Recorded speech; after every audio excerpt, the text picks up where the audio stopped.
Adolf Hitler was born on April 20, 1889, in the small town of Braun-Inn on the border of Germany and Austria.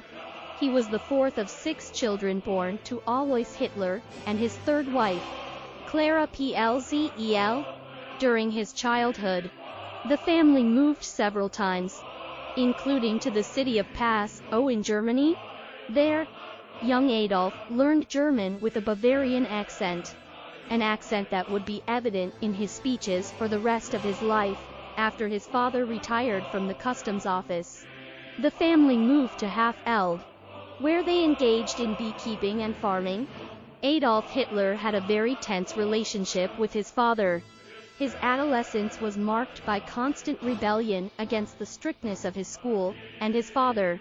Finally, his father forced him to go to the Linz Technical School in 1900, not wanting to follow in his father's footsteps as a civil servant.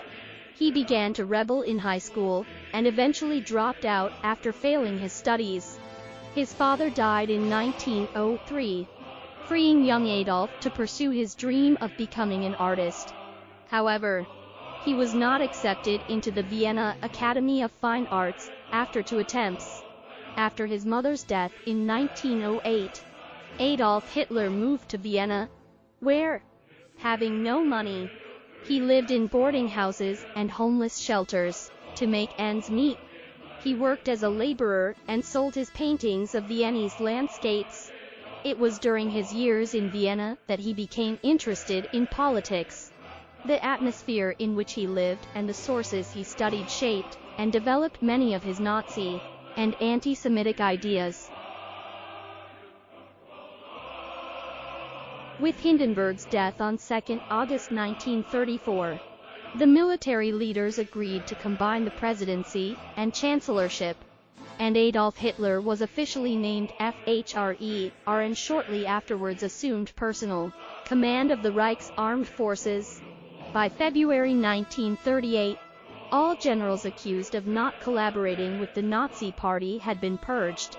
Hitler believed in racial purity, or the idea of ethnic purity, and intended to place the Aryan race at the top. For him, the truest embodiment of the unity of the German people lay not in a democratic, parliamentary government, but in a supreme leader, or FHRER. Anti-Semitic laws. On 15 September 1935, the Nuremberg Laws were passed, stripping Jews of German citizenship and prohibiting them from marrying or having family ties with Germans.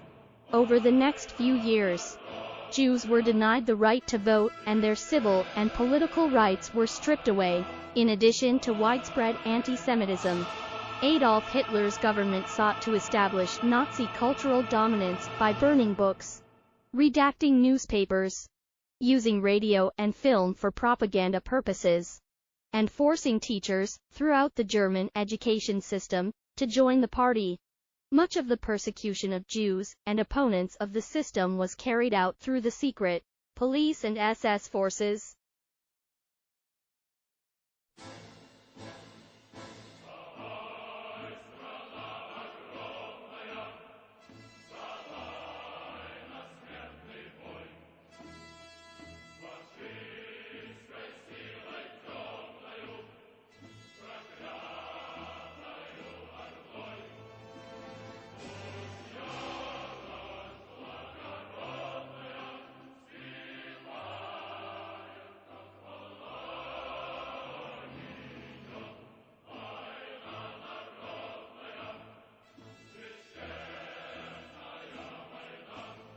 Adolf Hitler's involvement in World War I.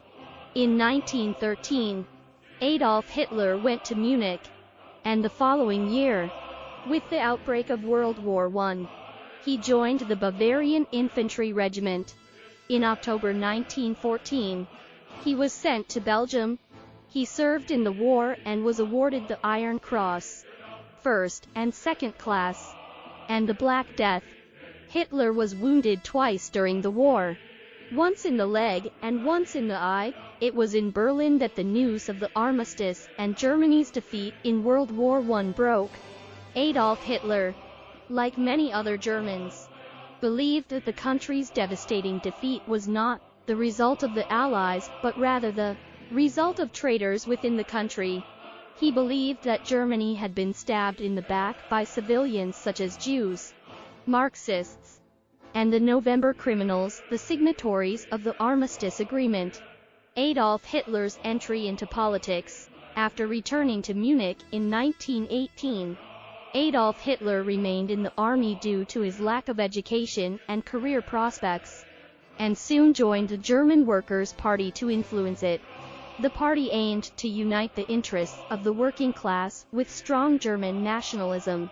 Hitler's charismatic personality and skillful oratory skills led him to rise through the ranks of the party, and in 1920, after leaving the army, he became responsible for the party's propaganda. The German Workers' Party changed its name to the National Socialist German Workers' Party, or Nazi Party, and Adolf Hitler personally designed its symbol, the ancient symbol of a swastika in a white circle on a red background, a symbol that would grow to be terrifyingly powerful in the years that followed.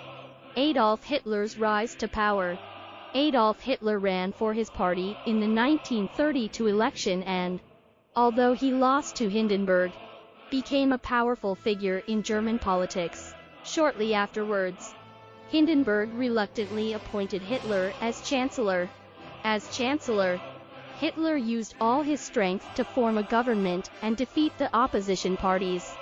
Finally, on March 23, 1933, with the passage of the Enabling Act, Hitler's government became a legal dictatorship.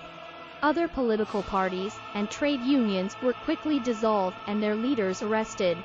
On July 14, 1933, the Nazi Party was declared the only legal political party in Germany.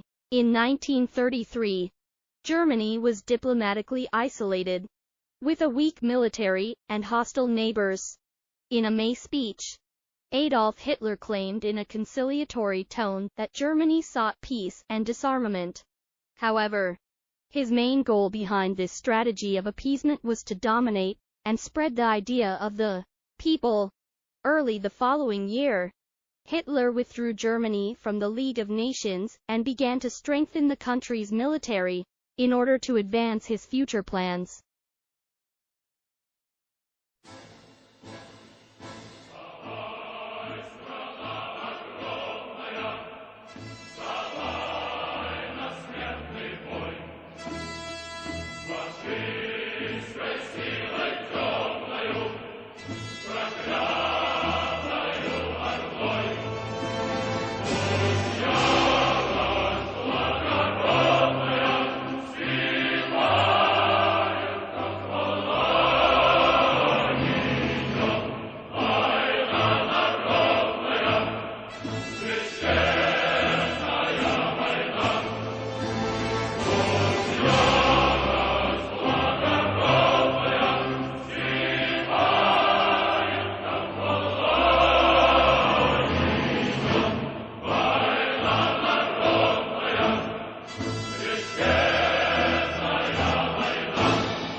See